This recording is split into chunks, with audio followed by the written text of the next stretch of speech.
election officials across our country who have worked tirelessly to make sure every vote is counted. Our nation owes you a debt of gratitude. 美國第一任呢個女人做副總統啦。The integrity of our democracy, and to the American people who make up our beautiful country, thank you for turning out in record numbers to make your voices heard.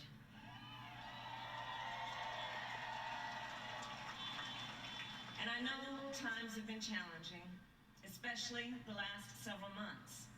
The grief, sorrow, and pain, the worries and the struggles.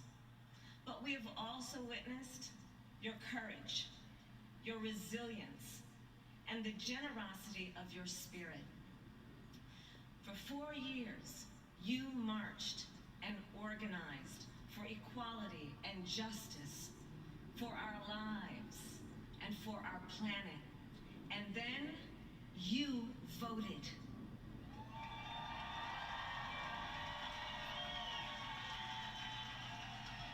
And you delivered a clear message. You chose hope and unity, decency, science, and yes, truth.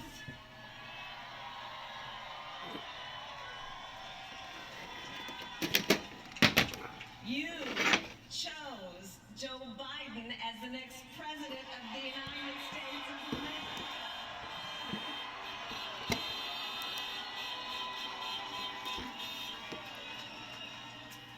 And Joe is a healer, a uniter, a tested and steady hand, a person whose own experience of loss gives him a sense of purpose that will help us as a nation reclaim our own sense of purpose. And a man with a big heart who loves with abandon. It's his love for Jill, who will be an incredible First Lady.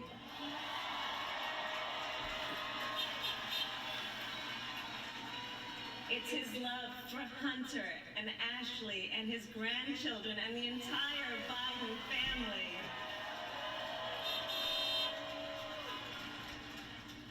And while I first knew Joe as vice president, I really got to know him as the father who loved Bo, my dear friend who we remember here today. And to my husband, Doug,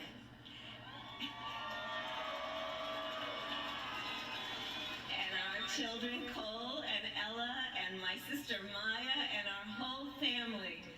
I love you all more than I can ever express.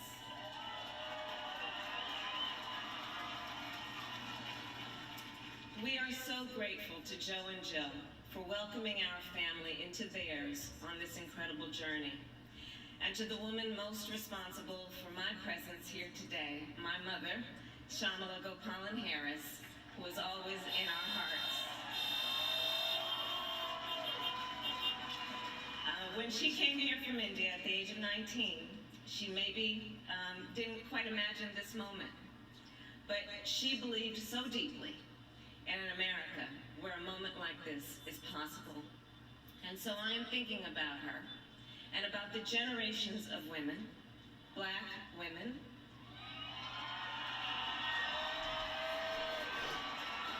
Asian, white, Latina, Native American women who throughout our nation's history have paved the way for this moment tonight. Women who fought and sacrificed so much for equality and liberty and justice for all, including the Black women who are too often overlooked, but so often prove they are the backbone of our democracy.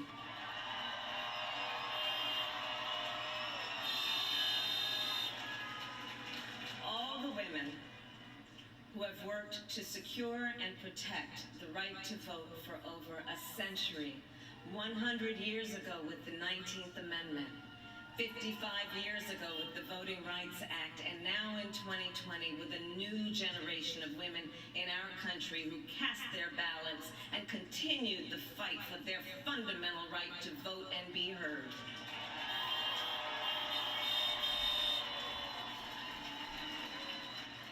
Tonight I reflect on their struggle, their determination, and the strength of their vision to see what can be unburdened by what has been. And I stand on their shoulders. And what a testament it is to Joe's character that he had the audacity to break one of the most substantial barriers that exists in our country and select a woman as his vice president.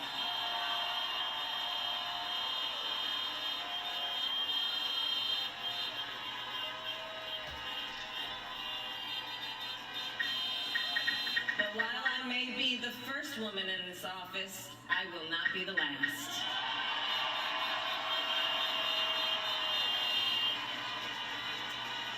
Because every little girl watching tonight sees that this is a country of possibilities. And to the children of our country, regardless of your gender, our country has sent you a clear message. Dream with ambition, lead with conviction, and see yourselves in a way that others may not, simply because they've never seen it before. But know that we will applaud you every step of the way.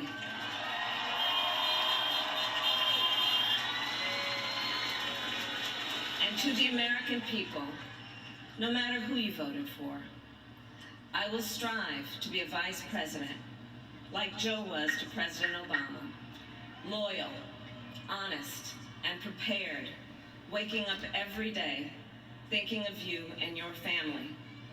Because now is when the real work begins. The hard work, the necessary work, the good work, the essential work to save lives and beat this epidemic, to rebuild our economy so it works for working people, to root out systemic racism in our justice system and society, to combat the climate crisis, to unite our country and heal the soul of our nation.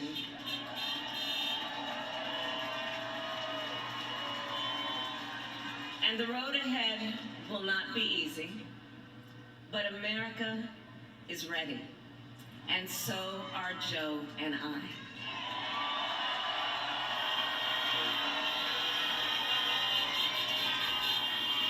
We have elected a president who represents the best in us, a leader the world will respect and our children will look up to, a commander-in-chief who will respect our troops and keep our country safe, and a president for all Americans.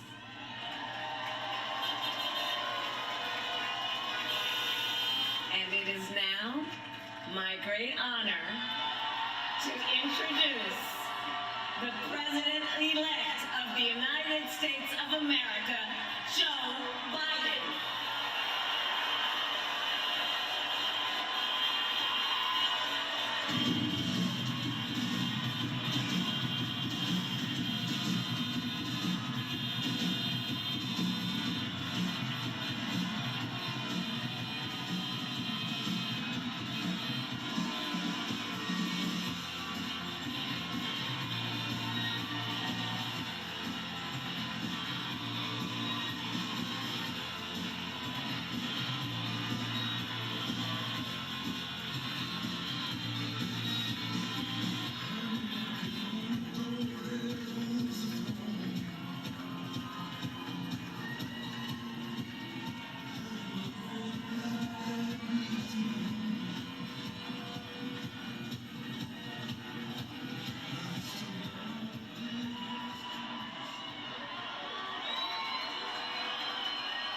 My fellow Americans,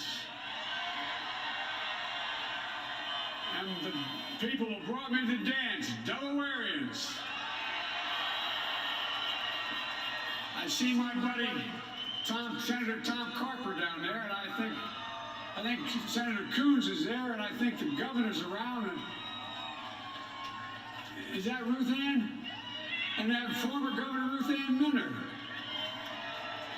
Most importantly, my sisters-in-law, my sister Valerie. Anyway.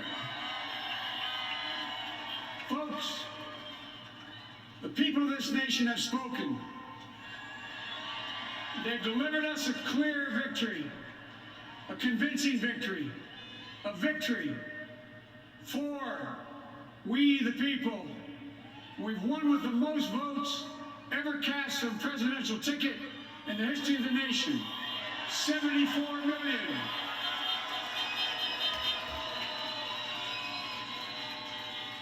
What I must admit has surprised me. Tonight, we're seeing all over this nation, all cities and all parts of the country, indeed across the world, an outpouring of joy, of hope, renewed faith in tomorrow, bring a better day. And I'm humbled by the trust and confidence you placed in me. I pledge to be a president who seeks not to divide, but unify. Who doesn't see red states and blue states, only sees the United States. And work with all my heart, with the confidence of the whole people, to win the confidence of all of you. And for that is what America, I believe, is about. It's about people. And that's what our administration will be all about. I sought this office to restore the soul of America, to rebuild the backbone of this nation, the middle class, and to make America respected around the world again. And to unite us here at home. It's the honor of my lifetime that so many millions of Americans have voted for that vision. And now, the work of making that vision is real. It's a task, the task of our time. Folks, as I said many times before, I'm Jill's husband. And I would not be here without her love and tireless support of Jill and my son Hunter and Ashley, my daughter, and all our grandchildren and their spouses and all our family. They're my heart. Jill's a mom, a military mom, an educator. And she has dedicated her life to education. But teaching isn't just what she does, it's who she is. For American educators, this is a great day for y'all. You're going to have one of your own in the White House. And Jill's going to make a great First Lady. I'm so proud of her.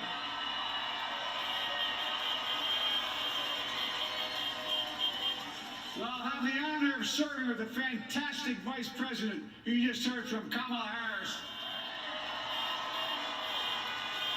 who makes history as the first woman, first black woman, the first woman from South Asian descent, the first daughter of an immigrant ever elected in this country.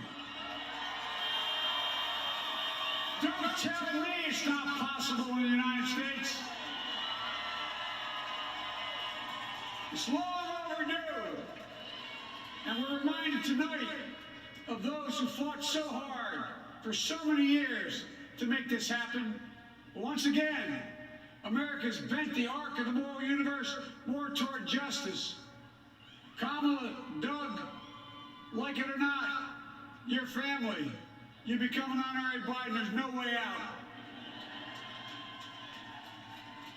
All those of you who volunteered and worked the polls in the middle of this pandemic, local elected officials, you deserve a special thanks from the entire nation. And my campaign team and all the volunteers, and all who gave so much of themselves to make this moment possible. I owe you, I owe you, I owe you everything.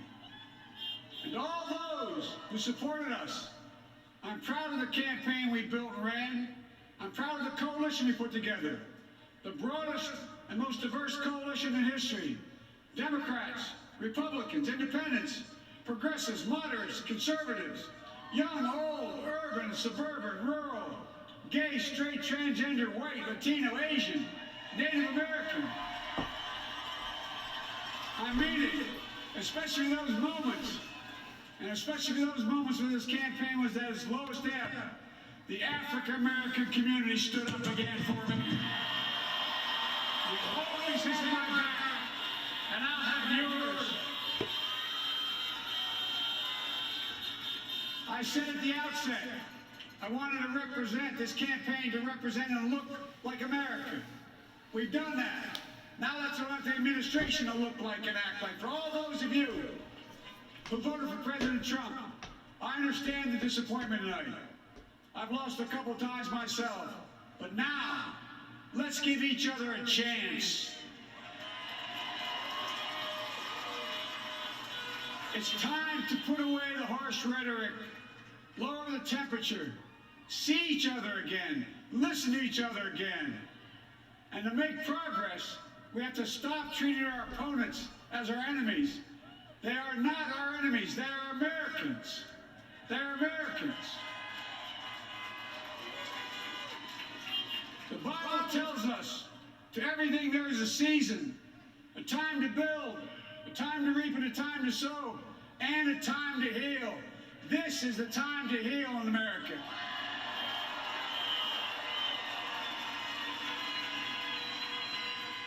Now this campaign is over. What is the will of the people? What is our mandate? I believe it's this. Americans have called upon us to marshal the forces of decency, the forces of fairness, to marshal the forces of science, and the forces of hope in the great battles of our time. The battle to control the virus, the battle to build prosperity, the battle to secure your family's health care, the battle to achieve racial justice and root out systemic racism in this country. And the battle to save our planet by getting climate under control.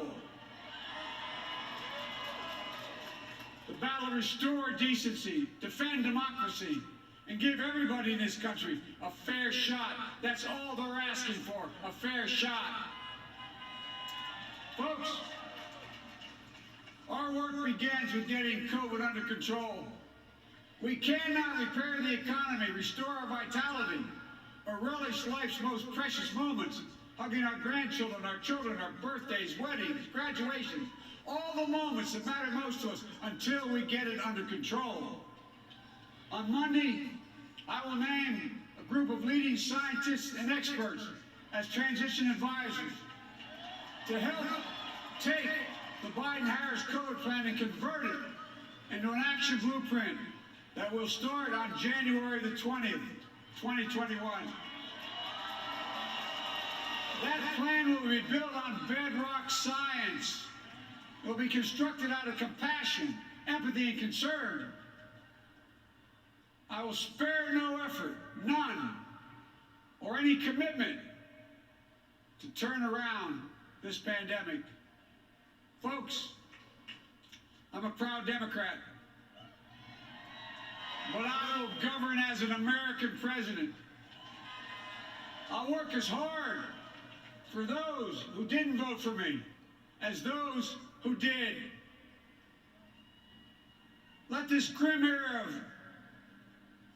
demonization in America begin to end here and now.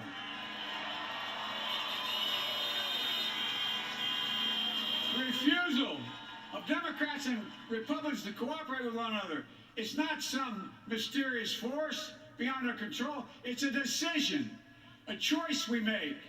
And if we can decide not to cooperate, then we can decide to cooperate. And I believe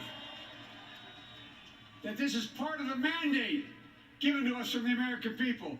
They want us to cooperate in their interest. And that's the choice I'll make. And I'll call on Congress, Democrats and Republicans alike, to make that choice with me. The American story is about slow yet steadily widening the opportunities in America. And make no mistake, Too many dreams have been deferred for too long. We must make the promise of the country real for everybody, no matter their race, their ethnicity, their faith, their identity, or their disability. Folks, America has always been shaped by inflection points, by moments in time where we've made hard decisions about who we are and what we want to be. Lincoln in 1860, coming to save the Union. FDR in 1932, promising a beleaguered country a new deal. JFK in 1960, pledging a new frontier. And 12 years ago, when Barack Obama made history, he told us, yes, we can. Well, folks, we stand at an inflection point. We have an opportunity to defeat despair, to build a nation of prosperity and purpose. We can do it. I know we can. I've long talked about the battle for the soul of America. We must restore the soul of America. Our nation is shaped by the constant battle between our better angels and our darkest impulses. And what presidents say in this battle matters. It's time for our better angels to prevail. Tonight, the whole world is watching America. And I believe at our best, America is a beacon for the globe. We will not lead. We will lead not only by the example of our power, but by the power of our example. I've always believed, many of you heard me say it, I've always believed we can define America in one word: possibilities. That in America, everyone should be given an opportunity to go as far as their dreams and God-given ability will take them. You see, I believe in the possibilities of this country. We're always looking ahead. Ahead to an America that's freer and more just. Ahead to an America that creates jobs with dignity and respect. Ahead of an America that cures diseases like cancer and Alzheimer's. Ahead to an America that never leaves anyone behind.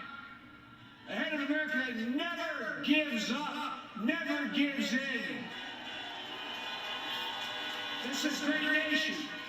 It's always been a bad bet to bet against America. We're good people. This is the United States of America. And there's never been anything we've been not able to do when we've done it together. Folks, in the last days of the campaign, I began thinking about a hymn that means a lot to me and my family, particularly my deceased son, Bo. It captures the faith that sustains me, and which I believe sustains America. And I hope it can provide some comfort and solace to 230,000 Americans who've lost a loved one to this terrible virus this year. My heart goes out to each and every one of you. Hopefully this hymn gives you solace as well.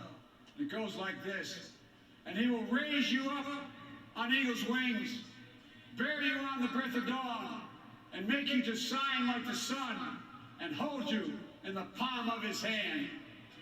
And now together, on eagle's wings, we embark on the work that God and history have called upon us to do, with full hearts and steady hands, with faith in America and in each other, with love of country, a thirst for justice. Let us be the nation that we know we can be, a nation united, a nation strengthened, a nation healed. The United States of America, ladies and gentlemen, there's never been anything we've tried we've not been able to do. So remember, as our grandpapa used to say when I walked out of his home when I was a kid up in Scranton, he'd say, "Joey, keep the faith." And our grandmother, when she was alive, she yelled, "No, Joey, spread it. Spread the faith. God love you all. May God bless America, and may God protect our troops." Thank you, thank you, thank you.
And there you see the family of President-elect Joe Biden, his large family, along with the family of Kamala Harris, the Vice President-elect, all gathered there on the stage celebrating with fireworks after what has been a week-long election, after Election Day, waiting for the answer from many of these states.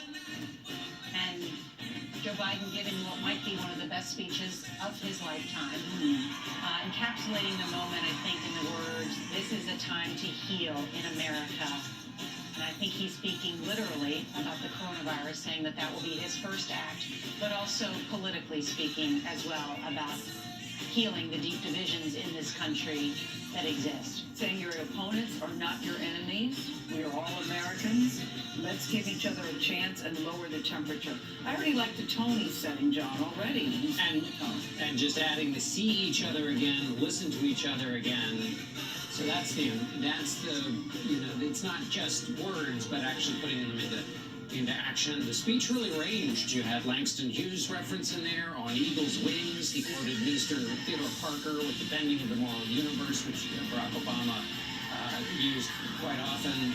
Certainly Martin Luther King. It was again, this is what speech making sounds like. And President Trump just hasn't spoken like this, hasn't chosen to.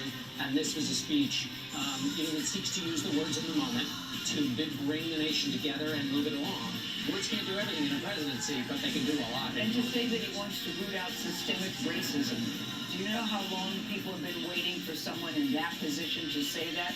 To acknowledge, A, that it exists, and then to acknowledge we want to do something about it. That it will That's be very powerful. That it will be a priority. Exactly, Nora. So- A priority. Said in my community, you had my back and I had yours. The significance, too, of Joe Biden speaking of his loss, not only with his first wife who was killed in a car accident, as well as his son who died of glioblastoma, cancer, which many Americans know the pain of losing someone from cancer, and then referencing that Catholic hymn, that he will raise you up on eagle's wings.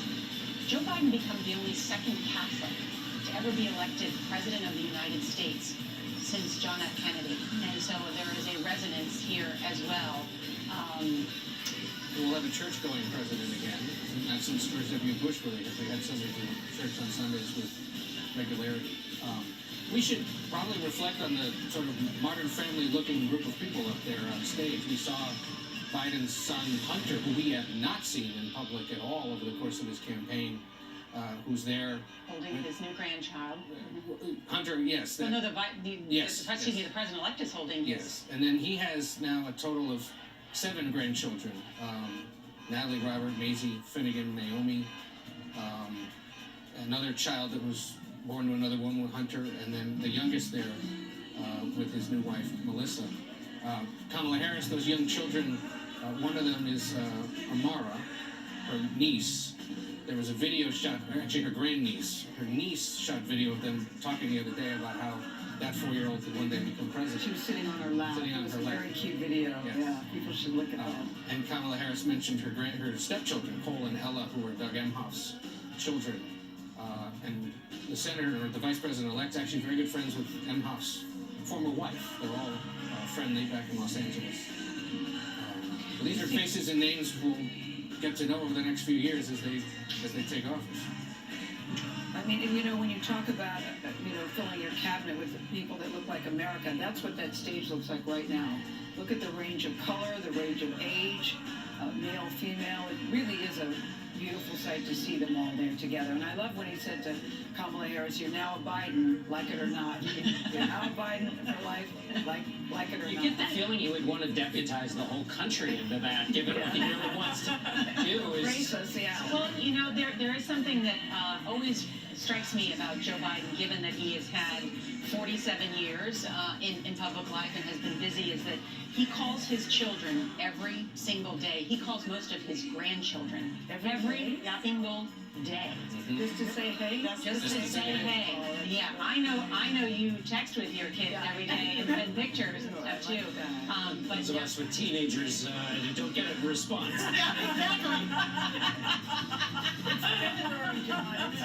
There's something unique about really that diligence with which he loves and cares for his family. And it was really something actually that you heard now Vice President-elect Harris mention in her remarks about the decency that embodies Joe Biden. It's a word he used too, to marshal the forces of decency. They both had similar words that they used: decency, truth, healer, uniter.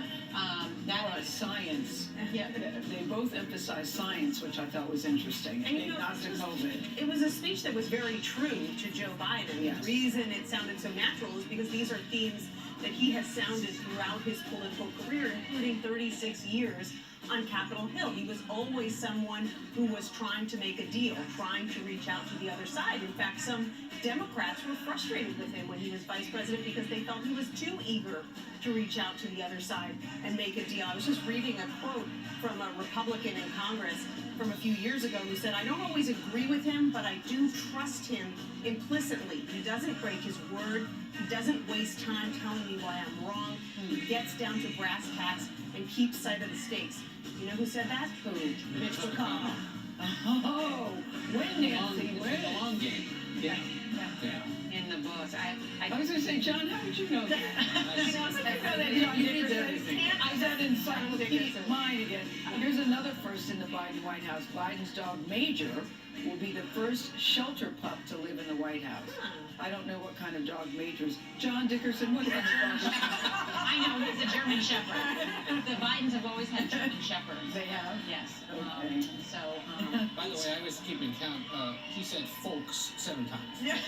But no, No malarkey tonight. That's right. He threw a y'all in there as well.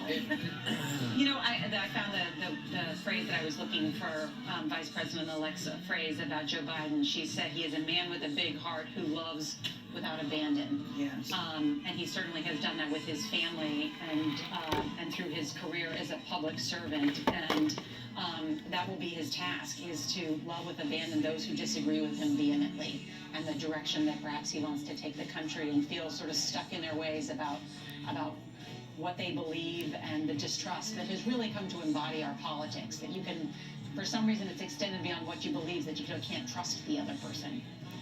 It's interesting that we're sitting here at Times Square. You can hear the roar of the crowd as we're sitting in the building. You can hear the applause. The car horns have gotten louder now that it's over. I mean, you feel it's a big celebration right outside of our walls. Mm-hmm. I like, too, that he mentioned again he will work just as hard for those who didn't work for me. I will work just as hard for you. Again, he keeps extending that branch to say, I'm here for you, and want to work with you. I think that's a very important message to send. And you can't say it enough. You can't say it enough because we are deeply divided.